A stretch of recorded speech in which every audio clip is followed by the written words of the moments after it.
If you want to feed the world in 2050, then the next 40 years we need to produce the same amount of food as we did over the last 8,000 years. We just face a huge challenge with a growing population, with a change in consumption behavior, with the climate crisis. How do you secure your food production? The real secret is the sustainable production. It should be with less inputs, less fertilizer, less pesticides, less water. It needs to be sustainable, otherwise we will destroy our planet. Yeah.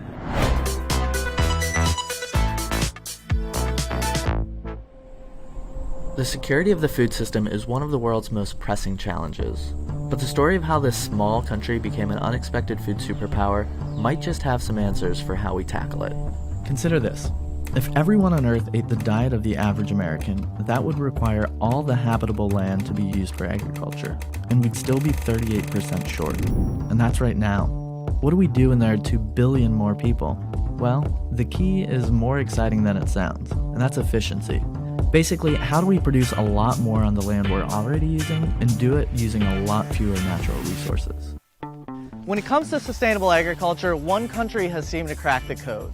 Bolstered by a national commitment to produce twice the amount of food with half the resources, the Netherlands has become the world's #2 food exporter. There was a very close collaboration between the government, science organizations and the industry.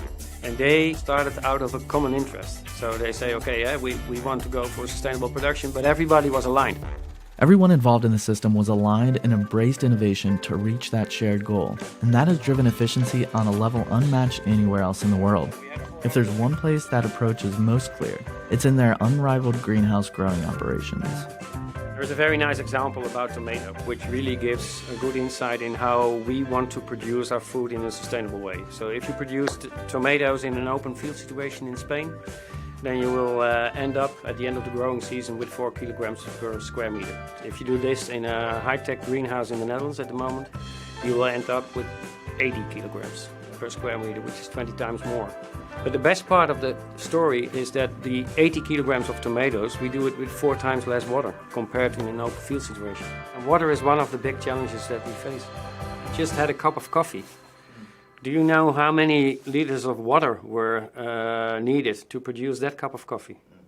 Rough guess. 10. 150.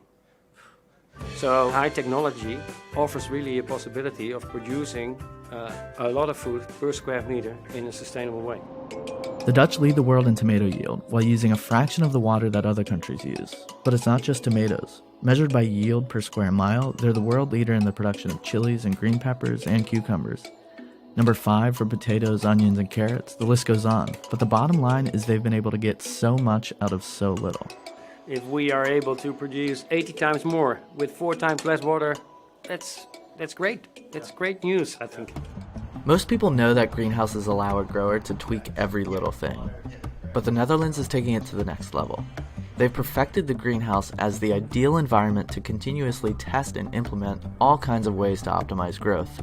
From things as simple as testing what hues of LED lights can increase pest resistance and improve nutritional value, to things as crazy as moth-killing drones. So at the moment we don't have any products who can control actually the moths, and finally they will produce caterpillars, and those caterpillars can do a lot of harm to many different crops.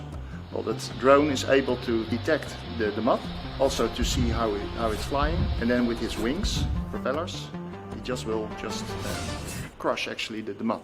Wow. There's a relentless drive towards innovation to create better and more efficient growing techniques. They've even started taking the human touch completely out of it. Some of the latest tech relies on AI to learn plant behavior and constantly adjust conditions without any input from a farmer. For example, what we're testing in this compartment is a climate computer. So we have different sensors, and it's actually, we measure the plant activity. And based on the plant activity, the computer is actually controlling the whole climate by itself. Ultimately, the key to solving our global food challenge isn't just in relying on super efficient food producers to carry the weight for everyone else. It's learning from and adopting that technology. At the World Horti Center, you see that effort firsthand in an ongoing experiment. They've built basically a greenhouse within a greenhouse. Inside the larger structure, they're able to replicate any climate on Earth to figure out what modifications need to be made to realize the same yields they're getting in the Netherlands in any other country on Earth. We have a cooperative project going on with Colombia, and we can in fact we can emulate the current climate conditions in Colombia, put their crop in and see how crop behaves under the circumstances that we have in Colombia. We can totally flip the seasons around. We can make it a sunny day on Christmas. We can close the curtains on a sunny day and make it completely dark. I think in the long run, the future of the Netherlands should not be to be a producer for the rest of the world. We should be a developer for the rest of the world.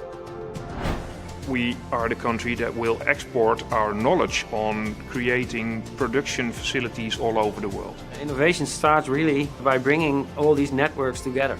In the world we live nowadays, you need to link up with other people. You can't do it on your own.